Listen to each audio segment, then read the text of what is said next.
Hello and welcome back to my channel. I'm Allie and I am a domestic wannabe.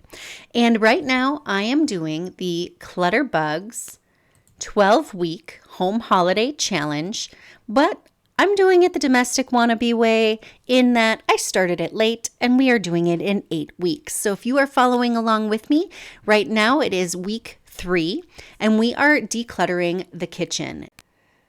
Now, I'm really lucky in the fact that I have organized my kitchen several times and decluttered my kitchen several rounds since starting on this journey of decluttering my home and really finding the things that I use and need and not having as much excess.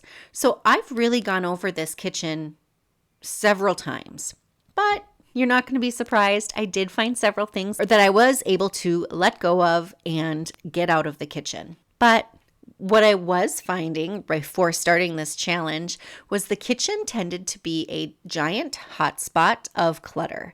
Counters were becoming cluttered with things that were not supposed to be there, which in turn made me not want to cook, not want to clean the kitchen, and just generally not want to be in there. And that's coming from someone who loves cooking. I really enjoy trying new recipes. It excites me. I say I love cooking, but more so, I love making something that tastes so good and everybody compliments on it and they love it. Showing love with food is a way I grew up. And it's just also a way I show my love. So I assume people will relate to that in some way. But I love showing love with food, making cookies or treats, making someone's favorite dinner, and making it well is really important to me. And what I was finding is leading up to doing this clean out, or what partly inspired this challenge, was the kitchen wasn't up to snuff. It wasn't doing what I needed it to do. So enter the 12-week challenge, and we are on week 3 of decluttering. I use this as an opportunity to move some things around, get rid of some things, and also just clear my mind of a recent loss that we experienced. We very sadly lost our dog, Roxy. And though it is too hard for me to talk about still, this challenge was very helpful in keeping myself busy and being productive at the same time. Now, with that being said, I did not really follow the Clutterbug's instructions because I needed mindless tasks, and that's all I could really accomplish was just doing, which meant my countertop went from cluttered to massively cluttered and piled as I moved things around this kitchen. And because I was moving at a different speed, one day I had all the gumption in the world and was able to plow through several cabinets, make a big pile on the kitchen counter, knowing, oh, I will get to it tomorrow. But instead, that pile sat for 1 or 2 days until I got to it a few days later. What I'm kind of getting at is I was definitely so sad during this that the piles were allowed. I didn't get down on myself. I just knew that I would get back to it, but I listened to my body and my heart, and I worked when I could. And really the working was when I was needing to not think anymore. So as we watch this video of me decluttering the kitchen, I thought I would go over the Clutterbug's guide for decluttering the kitchen. And some of the things she wants you to ask yourself when doing this is, 1, have I used this in the last 12 months? Do I love this? Would I buy it again? And if you're like me, I pulled out several herbs and spices that I bought specifically for one recipe. And then for whatever reason, I never made that recipe. And now I just have a spice that I have never used.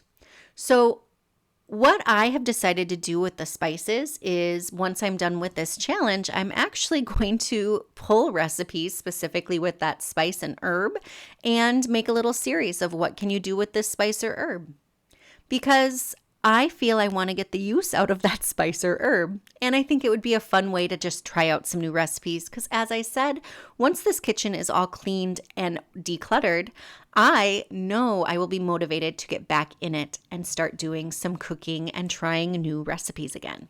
So I'm not ready to get rid of all these spices and herbs, but I am going to keep an eye out in regards to any spices or herbs that are older than they should be and they should be gotten rid of. Now, one thing I want to add, I have done some research, not extensive, and I'm not a professional in food person, but I have done some research. And when it comes to herbs and spices, when you have dried ones, yes, the manufacturer will have an expiration date on them, but really that's kind of their ideal date. Dried herbs and spices will actually last quite a bit longer than that date, but their flavor and color, so mainly that flavor, is going to start to dissipate over time. So it might not be as flavorful as it was if it was a fresher dried herb or spice.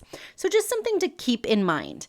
Now, what I will say is in that pantry, in the very back, had quite a bit of like tastefully simple spices and herbs. I know they have been in that container for a lot longer than they probably should have been. So I pulled that whole container out, and as hard as it's going to be, because I know those they are expensive, I believe I'm going to be getting rid of them. So if you know a tastefully simple person out there, ask them how good are those spices after the expiration date, because I'm asking for a friend because I have a bin of them and I need to know if I should toss them.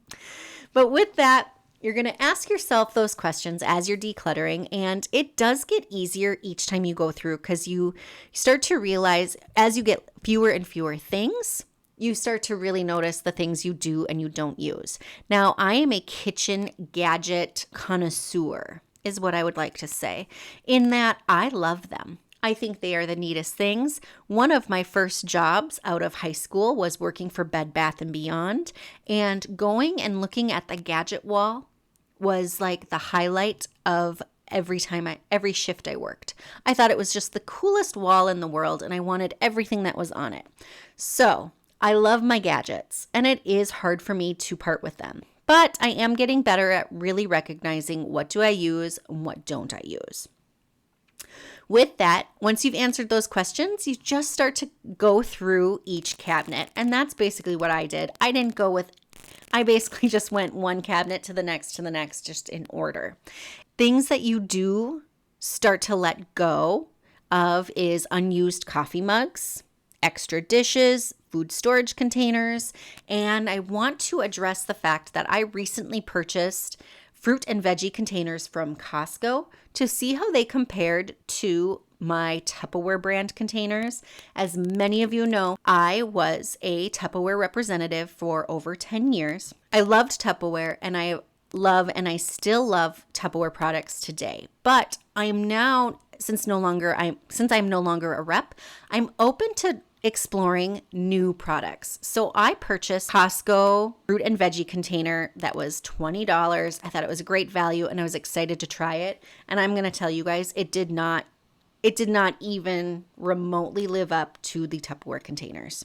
So I don't sell Tupperware anymore. I don't sell the Costco ones, but if I were to purchase them again, I would go with the Tupperware hands down. Those Costco fruit and veggie containers, they gots to go. They're out of here. There's no room for them in my kitchen anymore because they did not work as good as the containers I already have. So then you're going to look, I also liked the outgrown children's items. I got rid of some things my kiddo no longer needs, unused water bottles, scratched pots and pans. We know, if you've been following along, you know recently I just did my pots and pans cabinet. Expired food. Again, another thing to check those expiration dates. Unused utensils and gadgets that take up space. What I like about week 3 is the Clutterbug also has you then setting up some fun stations for the month. She has a coffee and hot chocolate station, a baking supplies cabinet, which if you've been following along, you know I already have that.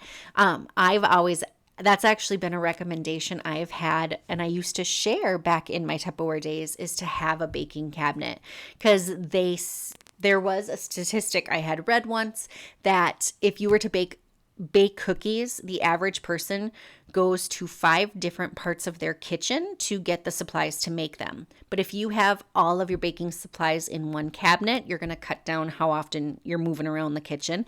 And it makes baking a lot more enjoyable when you can just have everything right where you need it. And then, of course, she has spices listed here. And I did not plan my spice talk in the first part with this one, but are your spices organized? Do you have all the spices you need for holiday cooking? And what are some things you could do to organize your spices better? Now, I recommend for spices, because believe it or not, there's some things that I actually have a lot of experience and knowledge in. And spice preservation is one of them. Make sure you put your spices in an airtight container. Without that airtight container, they're going to lose their flavor so much faster. And when you just buy a McCormick style spice, sorry, McCormick, also not sponsored, but call me. That screw on cap, if it's not on tight enough, it's going to make your spices go bad faster because it's not airtight. So an airtight container is a huge part of keeping spices fresh. Also, not having them in direct sunlight, having them in a dark place helps because sunlight's going to take away some of that flavor. It's the little things. And keeping them away from a heat source. So I have seen different things on Amazon, like a spice shelf for above the stove. It gets too hot right there. That heat is going to take away the flavor of your spices. So get them off of your stove.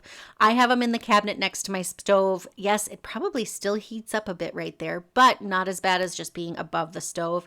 And so keep them away from heat, and your spices are going to last you a lot longer. And they're expensive, so make sure they last. And of course, stay tuned for another upcoming video where I use all the spices I bought and have never opened. All right, so that is Clutterbug's week 3 in a quick roundup. As you see, this is the actual pile of my kitchen. This is the pile I created in the kitchen. I did decide in this process, because the kitchen is tied into my main family room, living area, that it was time to put Halloween decorations away as well. So you're going to get a bit of my Halloween decor takedown in addition to the kitchen clean out. And I tell you, once everything was put away and the kitchen was done, chef's kiss, it looked beautiful. I couldn't have been happier with the results. If you're following along with me, then week 4 is all about cleaning the kitchen. That is deep cleaning. It's time to get out the rubber gloves, some soap and water, and start scrubbing things down. We're going to work on cleaning out the fridge, the freezer, the oven, cleaning cabinet doors, the walls, the ceilings. I cannot wait. As a side note, I can't wait to clean my ceiling because I recently noticed there's little dust hanging from the speckled ceiling I have. So I'm excited about that. Doing the floors and the kick plates, again, those splatters, things that get all over. I plan on cleaning behind the fridge and the oven once again because I'm hosting Thanksgiving next week, and I plan on having this house spotless. And then there's also cleaning out the appliances, the coffee maker, the dishwasher, the microwave, under the appliances. That's going to be my favorite. The cleaning out the trash and disinfecting cabinet handles and doorknobs. We are getting this kitchen ready for any kind of entertaining or any kind of food prep we are going to do for the holidays. And that is all happening in week 4. So go to the Clutterbug's website, download the 12-week challenge. If you're keeping up with me, yay. If you are just watching along, thank you so much for your support. It has not been an easy week and a half. I appreciate all of your love, your support, and I appreciate you watching. We'll see you soon.